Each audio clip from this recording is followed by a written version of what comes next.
Welcome back to the Takeout. New Mexico is facing a challenge to its free universal childcare program, which is the only one of its kind in the country.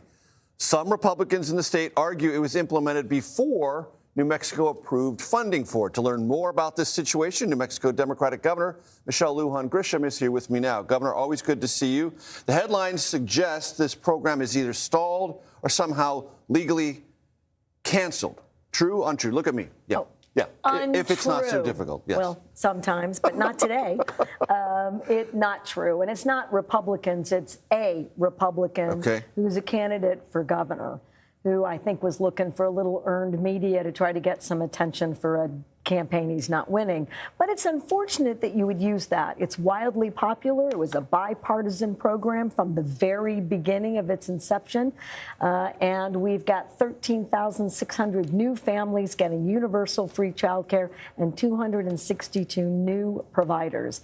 And if you were going to take on an issue, this is not the one where you take something so desperately need and appreciated by New Mexico So when coverage in the state has lead paragraphs that say the program has been paused, that's not really accurate? No. So what they're saying is that he's filed a legal challenge.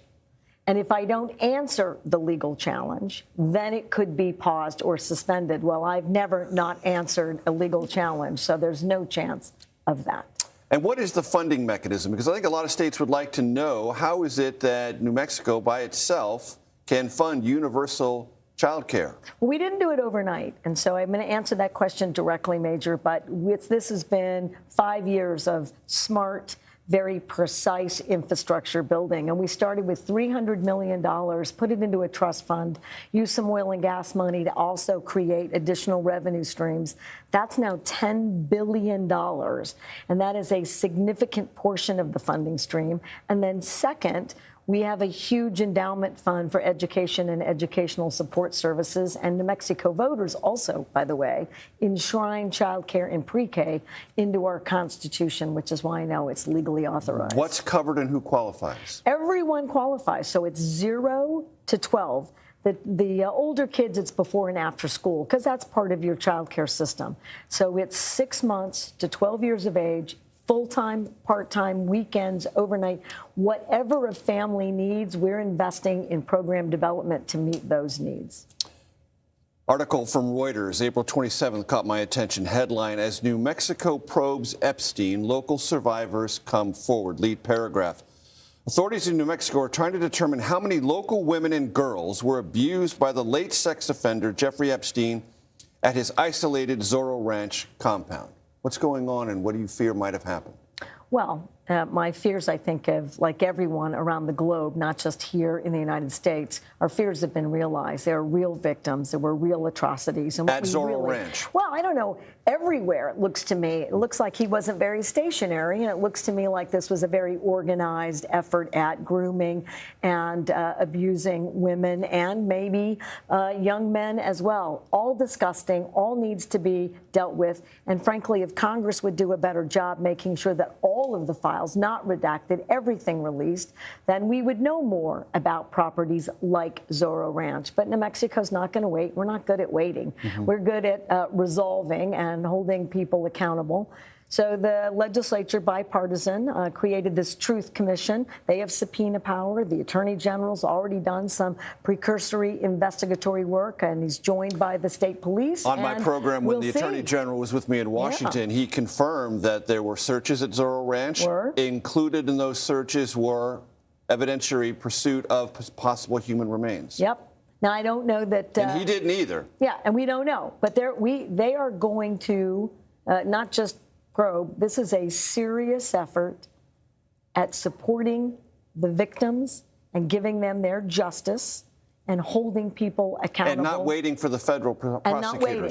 But in fact, we also don't want to diminish federal prosecutors' role here. They have a responsibility, and so does Congress, to make sure they do their job. So it's not a replacement, but it's certainly a good indicator that we're not going to wait for somebody else when we believe unequivocally that there are serious issues that we must deal with and that there are victims in New Mexico or who were brought to New Mexico who deserve justice, and we're going to do everything in our power to give them that.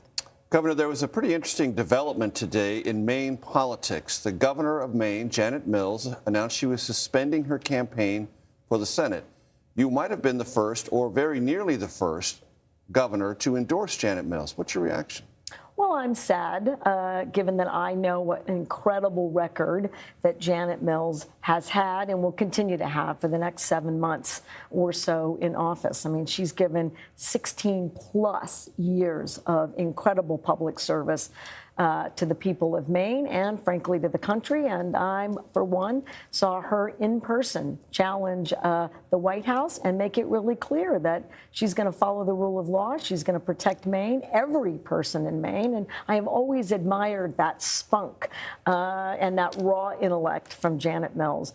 I'm sure this was a difficult decision, and I support the decision for her. That she made it, and she also wants to do what's best for the Democratic Party in her state and take on, I think, the Republican incumbent, and feels that this is the best way to do it. But it now makes it clear that Graham Plattner, who was challenging her, is going to be the Democratic nominee.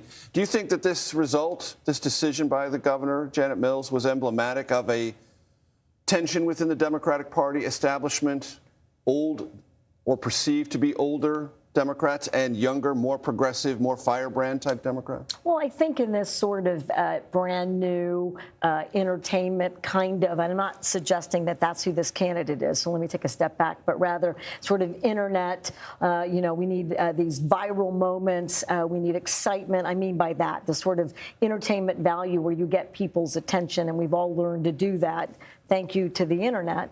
I think these tensions are more likely to be perceived by folks as serious divisions in both the Republican and the Democratic Party.